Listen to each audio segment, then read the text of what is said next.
এখানে আমার দ্বারা যেন জুলুম না হয়, আমি প্রতিষ্ঠানের মালিক, আমার দ্বারা যেন জুলুম হয়ে না যায়। প্রত্যেকটি জায়গায় মানুষ কিন্তু দায়িত্বশীল, কুল্লুকুম রাঈন ওয়া কুল্লুকুম মাসউলুন আন রাইয়াতিহি। নবীজি বলেন প্রতিটি মানুষ দায়িত্বশীল, কিয়ামতের দিন তার স্ব দায়িত্ব সম্পর্কে তাকে জিজ্ঞাসা করা হবে। এখানে জুলুম এটা আমার একটা মারাত্মক অপরাধ, আল্লাহ সবচেয়ে বেশি ঘৃণা করেন এই কাজটা।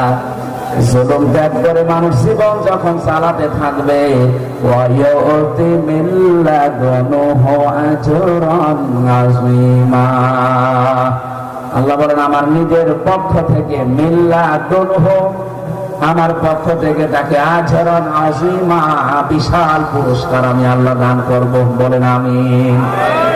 আল্লাহর ওই পুরস্কারের নামটাই তার বাগান জান্নাত।